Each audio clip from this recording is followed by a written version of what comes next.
DJ বাপি presentation.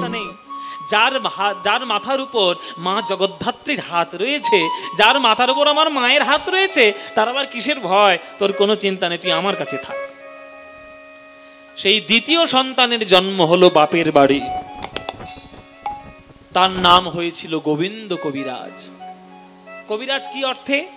কবিরাজ এই অর্থে যে আমাদের শ্রীখণ্ড গ্রামে তখনকার দিনে যারা বাস করত বেশিরভাগ লোকেরাই ছিল আয়ুর্বেদিক চিকিৎসক। হ্যাঁ, আয়ুর্বেদিক চিকিৎসক বলে ওই জন্য কবিরাজ। রামচন্দ্র কবিরাজ, এদিকে গোবিন্দ কবিরাজ, দুই ভাই ওই দাদুর বাড়িতে মানে মামার বাড়িতে এসে তারা মানুষ হয়েছে। ধীরে ধীরে ধীরে ধীরে দাদুর কোলে বসে বসে শাস্ত্র অধ্যয়ন করছে। শাস্ত্র অধ্যয়ন করে করে হ্যাঁ একেবারে সুন্দরভাবে আমাদের ছেলেগুলো বড় হয়ে যাচ্ছে। পণ্ডিতের ঘরে পণ্ডিত হবে, এ তো সত্য কথা বাবা। জমিদার যেমন ফসল তার তেমন। আপনি যে জমিতে যে ফসল চাষ করবেন সেই ফসল চাষ হবে। হ্যাঁ, দাদুর কোল মানে দামোদর পণ্ডিতের কোল, বিরাট শাস্ত্রজ্ঞ মানুষ, তার কোলে বসে বসে শাস্ত্র পড়ছে, বেদ পড়ছে, পুরাণ পড়ছে, উপনিষদ পড়ছে, বেদান্ত পড়ছে, পড়ে ধীরে ধীরে বড় হচ্ছে। দুই নাতি একদিন দাদুর কোলে এসে বসে বলছে, দাদু দাদু এই তুমি কাকে পুজো করছো? এই দেখলে কিরকম একটা ভয় লাগে, ইনি কে? তখন দামোদর পণ্ডিত বলছে, ওরে দাদু ভাই, ইনি তো জগতের সব আদ্যা শক্তি মা মহামায়া। ভগবানের আদেশে এই মহামায়াই জগৎকে সৃজন করেন। কারণার নবসায়ী নারায়ণ যখন মায়ার প্রতিক্ষণ করেন, মায়া হয় গর্ভবতী, আর মায়া কোনো সন্তান প্রসব করে না, অজস্র ব্রহ্মাণ্ড প্রসব করেন। প্রত্যেকটি ব্রহ্মাণ্ডের মধ্যে একটি করে বিষ্ণুর অধিষ্ঠান, তাকে বলে গর্ভদক্ষায় বিষ্ণু। সেই মহামায়া জগৎকে সৃজন করেন। সেই মহামায়া বৃন্দাবনে গিয়ে যখন রাধাকৃষ্ণের লীলার যোগসূত্র স্থাপন করেন, তখনই তার নাম হয় যোগ মায়া। একই শক্তি বাবা। জগৎকে যখন তিনি সৃষ্টি করেন তিনি হন যোগ, তিনি হন মহামায়া। আর বৃন্দাবনে সেই মহামায়া যখন লীলা সম্পাদন করানোর জন্য রাধাকৃষ্ণের মিলনের যোগসূত্র স্থাপন করেন, তখন তিনি হন যোগ মায়া। একই মা, একইভাবে। ওই জন্য আমরা কালী কৃষ্ণ ভেদাভেদ করি। কালী কৃষ্ণ ভেদাভেদ করতে নাই, সবই একই ব্যাপার। আপনারা বৈষ্ণব হয়েছেন, আপনারা বৈষ্ণবের নামে কালী ঠাকুরকে দেখলেই গা জ্বলে যায়, এ তো ঠিক হবে না। কেননা গোপীরা স্বয়ং কৃষ্ণকে পাওয়ার জন্য 1 মাস ধরে কাত্যায়নী ব্রত করেছিল বৃন্দাবনে, তবেই তারা গোবিন্দকে পেয়েছিল রাসলীলায়। আপনি যদি গোবিন্দকে ভালোবাসেন তাহলে কালীকেও আপনাকে ভালোবাসতে হবে, কেননা শক্তি ছাড়া শক্তিমান অসম্ভব হবে না। মা গো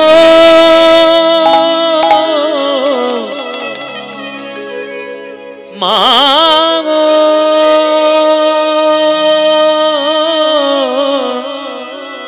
মা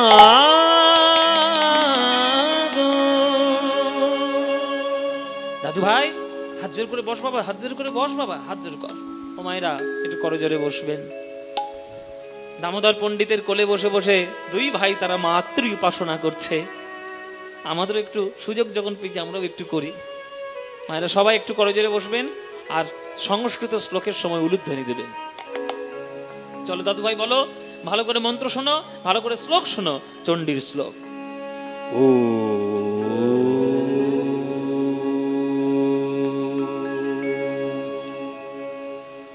ত্বং স্বাহা ত্বং স্বধা ত্বং হি বষ্টকার স্বরাত্মিকা সুদাতমক্ষরে নিত্যে ত্রিধা মাত্রাত্মিকা স্থিতা अर्धमात्रा स्थिता नित्या यानचर्या विशेषतः त्वयि विधारयते सर्वं त्वयि तत्सृज्यते जगत् त्वयि तत्पाल्यते देवी त्वमत्सन्ते च सर्वदा विशिष्ट सृष्टि रूपा त्वं स्थितिरूपा च पालने तथा संह्रीत रूपान्ते जगतस्य जगन्मये महाविद्या महामाया महामेधा महाश्रीतिः महामोहा च भवति महादेवी महाशूरि प्रभृतिस्तवगीर्णस्य सर्वत्र भाविनी कालरात्रि महारात्रि रात्रिश्च दारुण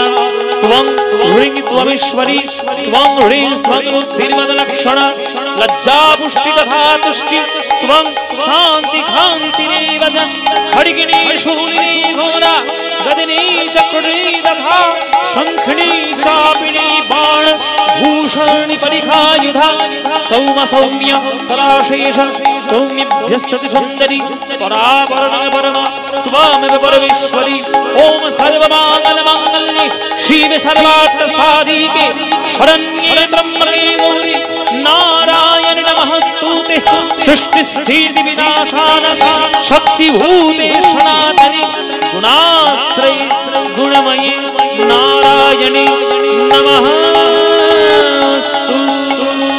কিন্তু 10টা রাগ করে চলো এই সব গান হচ্ছে আমাদের শ্যামা সঙ্গীতের মানে আমাদের মাতৃ সঙ্গীতের, এগুলো হচ্ছে শ্রেষ্ঠ গান। আমি সখা তো সলিলে ডুবে মরি শ্যামা মা দোষ কারো নয় গো মা, মা গো দোষ কারো নয় গো মা। আমি সখা তো সলিলে ডুবে মরি শ্যামা দোষ কারো নয় গো মা, মা গো দোষ কারো নয় গো মা। আমার ধর্মা ধর্ম হলো কোদণ্ড স্বরূপ পুণ্য ক্ষেত্র মাঝে কাটিলাম কূপ। ধর্মা ধর্ম হলো কোদণ্ড স্বরূপ পুণ্য ক্ষেত্র মাঝে কাটিলাম কূপ। আর সে কূপে বেড়িল কালের উপজল কাল মনোরমা, মা দোষ কারো নয় গো মা। বাবা এ হচ্ছে গান, এ গানের মতো গান।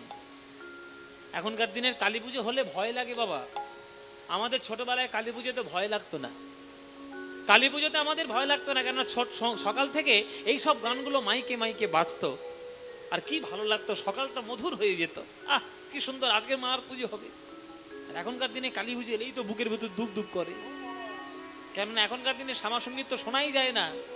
এখন কালী পুজো হলো আর দুর্গা পুজো হোক আর লক্ষ্মী পুজো হোক আর সরস্বতী পুজো হোক, যা পুজো হোক মোটামুটি মোটামুটি কানের ধারে আপনার ঢিপ ঢিপ ঢিপ, এ তো চলবেই কন্টিনিউয়াসলি। মানে আমরা কতটা নিচু হতে পারি এটাই হচ্ছে এখনকার দিনের স্ট্যাটাস। কিছু মনে করবেন না বাবা, খুব কড়া কড়া কথা তো, অনেকের গায়ে লাগতে পারে, অনেকের গায়ে লাগতে পারে, আমার কিছু করার নেই তাতে, গায়ে লাগে লাগুক, জ্বলে পুড়ে ছাই হয়ে যাক। এখনকার দিনে কতটা নিচু হব মানে রুচি কতটা নিচে যাবে সেটাই এখনকার দিনে স্ট্যাটাস। বাবা মরে গেছে, ফেসবুকে ছবি তুলে আবার বাপ মরে গেছে। মানুষ তোর বাপ মরেছে পা ধরে কাঁদ, ফেসবুক দিচ্ছে ছবি দিচ্ছে আমার বাপ মরে গেছে। কি আশ্চর্য, মানে আমি এখনকার দিনে অবাক হয়ে যাই যে প্রত্যেকের হাতে হাতে মোবাইল এসছে বলে এতটাই নিচে নামতে হবে। কালী পুজো এখানেও নিশ্চয়ই হয়। আমি আপনাদের কাছে প্রার্থনা করব সকাল থেকে এমন এমন গান চালাবেন যাতে মার প্রতি ভক্তি আসে। এই হচ্ছে সেই গান। আমার কি হবে তারিণী ত্রিগুণ ধারিণী, দ্বিগুণ করেছে সগুণে। আহা কিসে বাড়ি নিবারি ভেবে দাশরথীর অনিবার বাড়ি নয়নে। রেমা পানি নিধা পাগারে রেগা রেগা সাগারে নিসা নে সা গা মা পা নে সা গা রে রে মা গা রে রে পা মা গা রে গা রে নে মা পা নে পা দা নে সা পা দা নে সা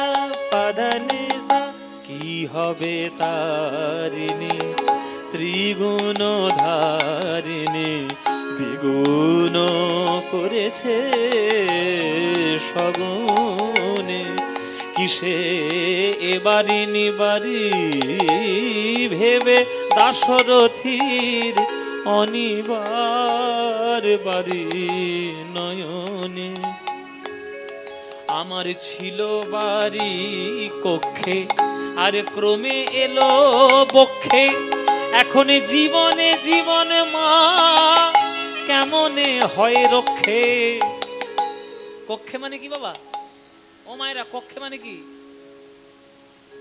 এই যে কক্ষে কক্ষে মানে কি কাঁখে কাঁখ মানে হচ্ছে কোমর মানে জলটা এতক্ষণ আমার কোমর পর্যন্ত ছিল এবার এসেছে বক্ষে এবার বুক পর্যন্ত উঠেছে ধীরে ধীরে জলটা এমন উপরে উঠছে যে এই জীবনে জীবন মা কেমনে করি রক্ষে জলের আরেক নাম জীবন তাহলে জলটাই যদি আমার জীবনের কারণ সেই জলটা এখন কোমর থেকে পেট পর্যন্ত পেট থেকে বুক পর্যন্ত বুক থেকে গলায় পর্যন্ত এই জীবনে এই জীবনটা রাখবো কি করে শুধু দর্শন দেখুন ছিল বাড়ি কক্ষে ক্রমে এলো বক্ষে আর জীবনে জীবনে মা কেমনে হয় রক্ষে আছি তোর অপেক্ষে আমায় দে মা মুক্তি ভিক্ষে কটাক্ষেতে করে পার মা দোষ কারো নয় গো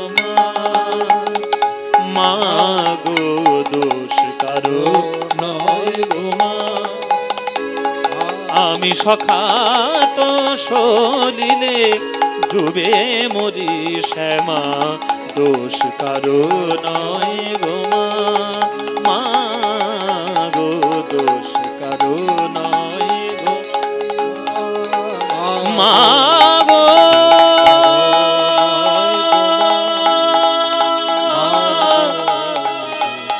মা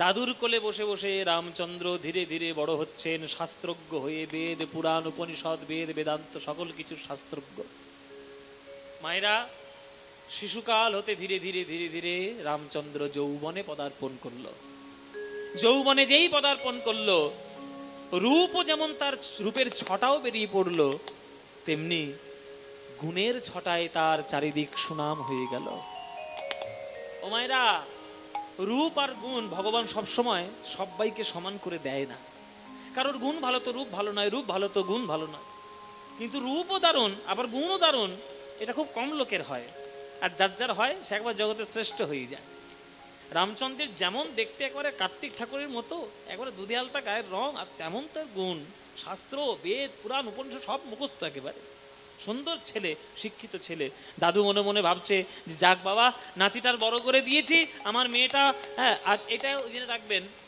যে সুনন্দা দেবী কিন্তু বেশি দিন বাঁচেননি কেননা স্বামীর বিরহে তিনি জর্জরিত হতে হতে সুনন্দা দেবী গোবিন্দ তখন খুব ছোট গোবিন্দ এই যে রামচন্দ্রের ভাই যে দ্বিতীয় সন্তান গোবিন্দ খুব ছোট তখন সুনন্দা কিন্তু মরে গেছিলেন সুনন্দা বাঁচেনি বেশি দিন স্বামীর বিরহে এবং অপবাদের এই বিভিন্ন রকম ধরনের কথায় মরে গেছিলেন দুই নাতির পালন করেছিল আমাদের দামোদর পণ্ডিত বড় করেছিল দামোদর পণ্ডিত ছেলেটা রামচন্দ্র যখন বড় হলো এই সব কিছু করে দিতে পারলাম বাবা বুড়ো হয়ে গেছি কবে আছি কবে নেই মেয়ে থাকার কথা মেয়েটাই চলে গেল আমি কবে থাকবো কোনো তো ঠিক নেই দেখ ছেলেটার একটা হিল্লে করে দিয়ে গেলে মোটামুটি আমি বেঁচে যাব। হ্যাঁ, বুড়ো বয়সে নাতিটা সব হলো, হ্যাঁ, এবার একটা শেষ কাজ বাকি আছে মায়েরা, ওই শেষ কাজটা যদি একবার করে দিয়ে যেতে পারতাম। বলো তো মায়েরা কি? অমনি বিয়ে। এই মেয়েগুলোর জন্য সর্বনাশ হয়েছে সব ছেলেদের। ছেলেরা বলা হলেই হয়, যারা যারা গান শুনতে, যারা বিয়ে হব হব করতে, জন্মে বিয়ে ধারে বাড়ি যাবে না। ও মায়েরা, শুধু বিয়ে হলেই হবে? বিয়েটা যেন বিয়ের মতো হয়, বিয়েটা যেন ছেলে খেলা না হয়। এখনকার দিনের বেশিরভাগ ক্ষেত্রে বিয়েটা ছেলে খেলা, একটা চুক্তিপত্রের মতো। তুমি আমাকে এটা দাও, আমি তোমাকে এটা দেবো, নাও বিয়ে হয়ে নাও, বিয়ে করে নাও, ব্যাস। আর সারা জীবন ঘরে এসে ঝাঁটা মুগুর আর ঝাঁটা মুগুর, এই চলছে এখনকার দিনে। হ্যাঁ, এমন পাত্র দরকার, এমন পাত্রী দরকার যাতে দুজনের সমন্বয় ঠিকঠাক হয়। দামোদর পণ্ডিত পণ্ডিত মানুষ, চারিদিকে খোঁজ করে, ঘটক মশাই, হ্যাঁ বলুন, 50টা রসগোল্লা রোজ খেয়ে যাবে এসে। অত রসগোল্লা খাচ্ছেন কেন? শিকার হবে যে।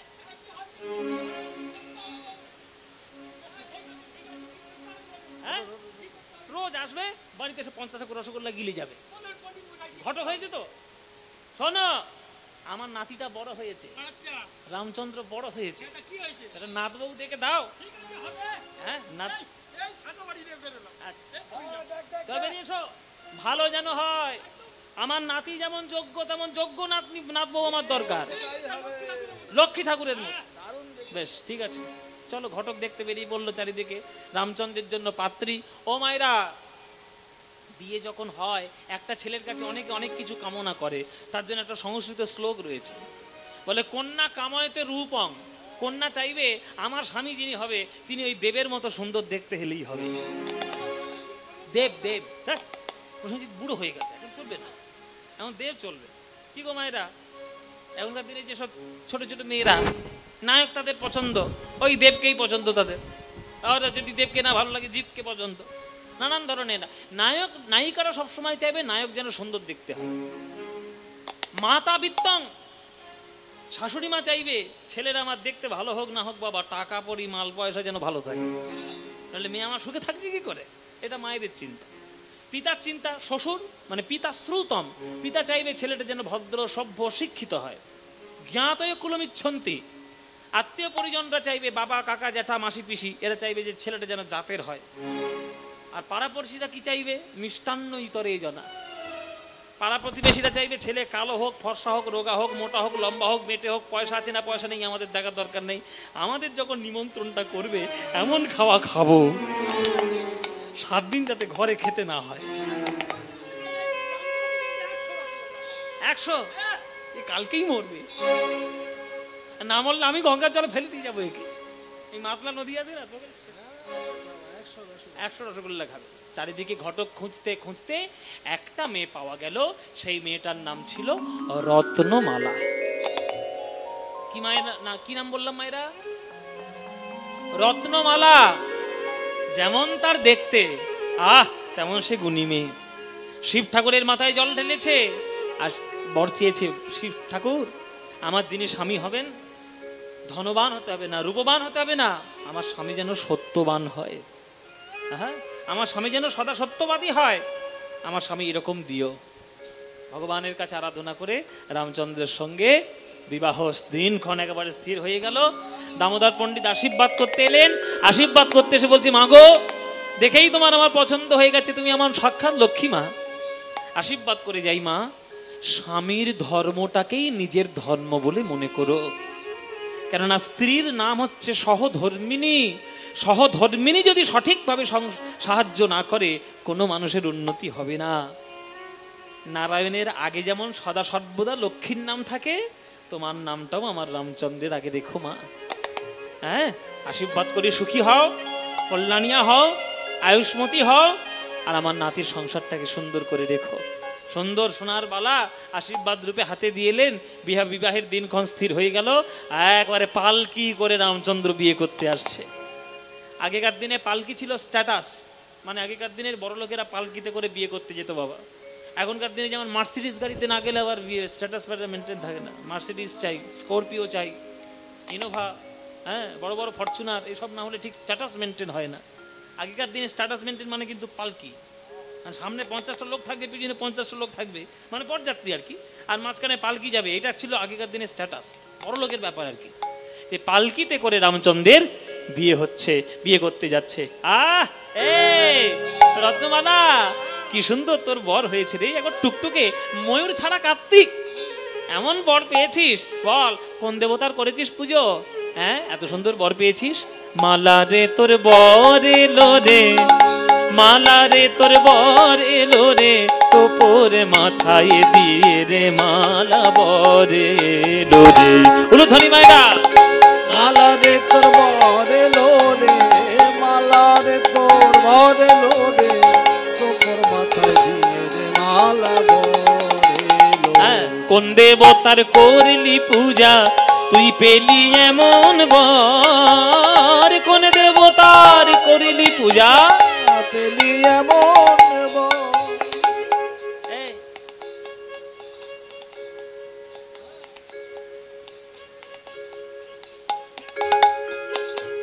বন্ধু বান্ধবী ইশারা করছে, ইয়ার্কি মারছে, তামাশা করছে, রঙ্গ করছে। কোন দেবতার করলি পূজা, তুই পেলি এমন বর? কোন দেবতার করলি পূজা, পেলি এমন? বল বল।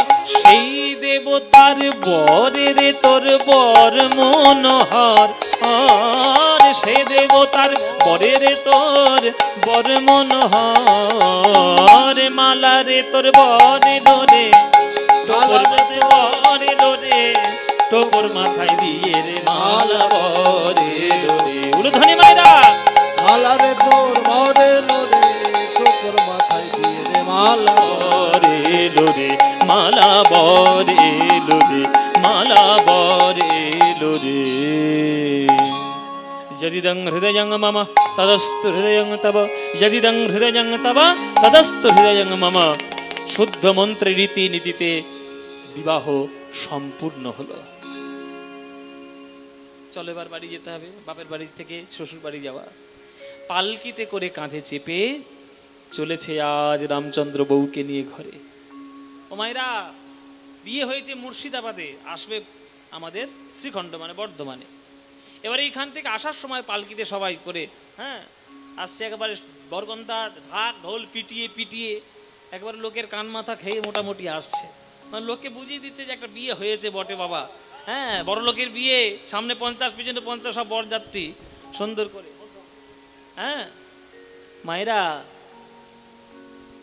এইখান থেকে আসছে, এইবারই আসার পথে এই যে বর্ধমানের ঢোকার পথে একটা জায়গা ছিল, সেই জায়গাটার নাম হচ্ছে জাজিগ্রাম।